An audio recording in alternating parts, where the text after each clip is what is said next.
Hello friend, आज हम बात करेंगे राजपूत काल के इतिहास के बारे में। आप सभी लोग जानते होंगे कि गवर्नमेंट एग्जाम में राजपूत काल जो है वो कितना इम्पोर्टेंट है। कम से कम 3 या 4 क्वेश्चन आपके राजपूत काल से आ जाते हैं।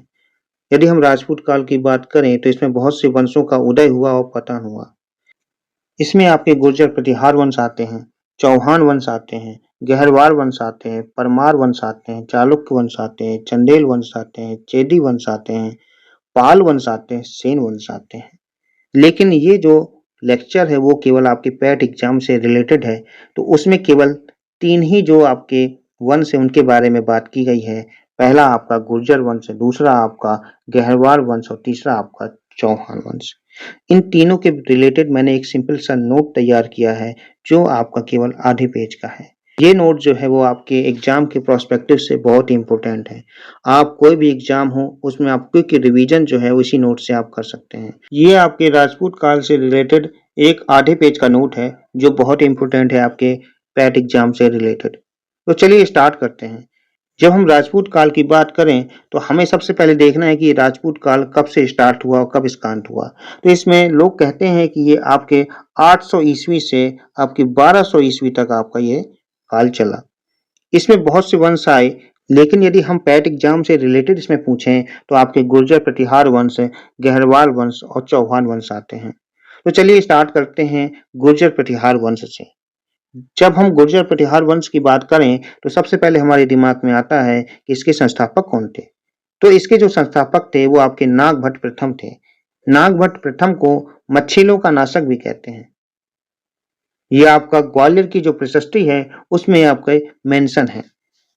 यदि हम गुर्जर प्रतिहार वंश के सर्वाधिक शक्तिशाली राजा के बारे में बात करें तो वो आपके मिहिर भोज प्रथम थे। और मिहिर भोज प्रथम ने आदिवराय और प्रभास की उपाधि धारण की थी। यदि हम इसके राजेश्वर के संरक्षण की बात करें तो इनका संरक्षण आपके महेंद्रपाल प्रथम और महिपाल ने किया था। क्वेश्चन आपके गुर्जर प्रतिहार वंश से ये हमेशा पूछेंगे कि सबसे शक्तिशाली राजा कौन था, और एक क्वेश्चन अधिकतर आता है कि सबसे कमजोर प्रतिहार शासक कौन था और इसको किसने हराया था। गुर्जर प्रतिहार वंश में सबसे कमजोर यदि शासक की बात करें तो ये आपके राज्यपाल थे। 1018 ईस्वी में महमूद गजनवी ने राज्यपाल पे आक्रमण कर दिया और अपने राज्य में इसको मिला लिया। इतने ही क्वेश्चन केवल आपके पैट एग्जाम से रिलेटेड पूछे जा सकते हैं। अब हम बात करते हैं गहरवाल वंश के बारे में। जब हम गहरवाल वंश के बारे में बात करें तो इसमें सबसे पहले क्वेश्चन ये आता है कि गहरवाल वंश की जो नींव रखी, इसके जो संस्थापक थे वो कौन थे। ये आपके चंद्रदेव थे, जिन्होंने कन्नौज में गहरवाल वंश की नींव रखी। इस वंश के यदि हम शक्तिशाली शासक की बात करें वो आपके गोविंद चंद्र थे, और इन्हें हम विधि विद्या विचार वाचस्पति भी कहते हैं, क्योंकि ये विधि, विज्ञान और विद्या और विचारों में बहुत ही ज्यादा विद्वान थे। गोविंद चंद में एक मंत्री थे, वो आपके लक्ष्मीधर थे, और इन्होंने एक ग्रंथ लिखा था जिसका नाम कृत्यकल्पतरु था। गहरवाल वंश में सबसे अधिक क्वेश्चन जो पूछा जाता है कि गहरवाल वंश के अंतिम शासक कौन थे। ये आपके जयचंद थे। ये वही जयचंद थे जो आपके पृथ्वीराज चौहान से जिनकी दोस्ती थी। ये आपके अंतिम शासक थे, और इन्हें 1194 ईस्वी में मोहम्मद गौरी ने चंद्रावल के युद्ध में मार दिया था। तो आप ये जानते हैं कि चौहान वंश और गहरवाल वंश के जो रिश्ते थे बहुत ही ज्यादा मधुर थे। अब हम बात करते हैं चौहान वंश में। चौहान वंश में आप सभी लोग जानते होंगे पृथ्वीराज चौहान को। इसके रिलेटेड भी मूवी आई थी अक्षय कुमार की, और बहुत से सीरियल बन चुके हैं। लेकिन आपको इसमें बहुत से ऐसे फैक्ट हैं जो आपको शायद नहीं पता है। चलिए स्टार्ट करते हैं। चौहान वंश के यदि संस्थापक की बात हम करें तो चौहान वंश के जो संस्थापक थे वो आपके वासुदेव थे। और यदि हम बात करते हैं अभी हम कि पृथ्वीराज चौहान बहुत ही शक्तिशाली थे, लेकिन ऐसा नहीं है। यदि हम चौहान वंश के सबसे शक्तिशाली राजा के बारे में बात करें, वो आपकी विग्रहराज चतुर्थ थे, जिन्हें हम विशल देव भी कहते हैं। ये एक राजा के साथ साथ एक कवि भी थे और लेखक भी थे। इन्होंने एक रचना की थी जिनका नाम हरिकेल था। इनके दरबार में एक राजकवि थे, आप सभी लोग जानते हैं उनका नाम सोमदेव, और इनकी जो रचना हुई थी वो थी आपकी ललित विग्रह राज और कथा सरित सागर। ये आपके इनके ग्रंथ थे। और यदि हम चौहान वंश के अंतिम शासक की बात करें तो वो आपके पृथ्वीराज थे। वो पृथ्वीराज अकेले नहीं कि आप जो सोचते हैं कि पृथ्वीराज चौहान, नहीं। पृथ्वीराज इस काल में पृथ्वीराज इस वंश में बहुत से थे, लेकिन जो अंतिम शासक थे वो आपके पृथ्वीराज तृतीय थे, जिन्हें हम पृथ्वीराज चौहान कहते थे। इनके 2 युद्ध बहुत इंपॉर्टेंट हैं, जो आपके मोहम्मद गौरी के साथ हुए।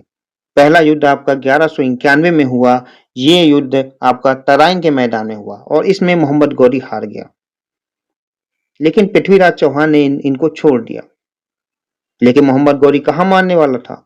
उसने अपनी सेना और फिर से इकट्ठा की और 1192 ईस्वी में तराइन के मैदान में दूसरा युद्ध किया और इसमें मोहम्मद गौरी की जीत हो गई और पृथ्वीराज चौहान इसमें हार गए।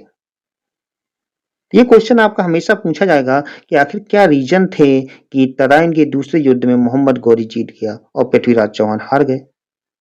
ये आपको पता होना चाहिए कि इसमें सबसे बड़ा रोल था गहरवाल वंश का, जिसके अंतिम शासक जयचंद्र थे। आप सभी को पता होगा कि जयचंद और पृथ्वीराज जो तृतीय थे, जिन्हें हम पृथ्वीराज चौहान कहते हैं, इनके बीच में बहुत गहरी दोस्ती थी और जो पहला युद्ध हुआ था आपका मोहम्मद गौरी से, वो आपका पृथ्वीराज चौहान और जयचंद की दोस्ती की वजह से जीते थे।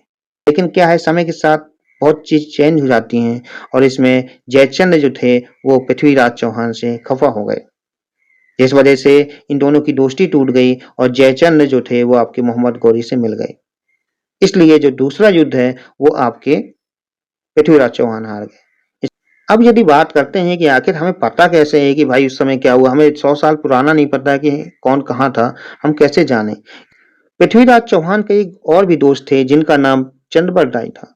चंद्रबल राय एक कवि थे और इन्होंने एक रचना लिखी जिसका नाम पृथ्वीराज रासो है और इसी में ही इन दोनों युद्धों का वर्णन है और पृथ्वीराज चौहान की जितने भी बहादुरी के जो किस्से हैं वो इसी में हैं। और एक संस्कृत काव्य लिखा जिसका नाम पृथ्वीराज विजय है,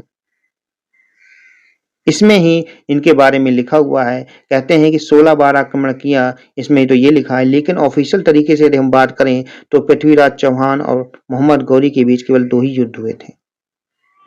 अब बात करते हैं कि चौहान वंश में एक और टॉपिक आता है कि चौहान वंश के एक नरेश थे हरिराज। तो इन्होंने क्या किया था, आग में जलकर आत्महत्या कर ली थी। वैसे ये ज्यादा इंपॉर्टेंट नहीं है, लेकिन कभी-कभी क्या होता है कि एग्जाम में पूछ लिया जाता है। तो इसके रिलेटेड मैंने जो सिंपल सा जो चीजें हैं आपको बता दी हैं और ये नोट जो है बहुत ही ज्यादा इंपॉर्टेंट है आपके एग्जाम प्रोस्पेक्टिव से। आप सिंपल सिंपल सा आप रिवीजन कर लेंगे तो ये आपके दिमाग में आ जाएगा और ये आपका पैट एग्जाम से रिलेटेड राजपूत काल आपका एंड होता है।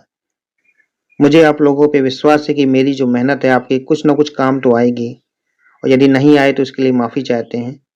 और यदि आपको आए तो प्लीज़ इस वीडियो को लाइक कर दीजिए, सब्सक्राइब कर दीजिए और शेयर भी कर दीजिए।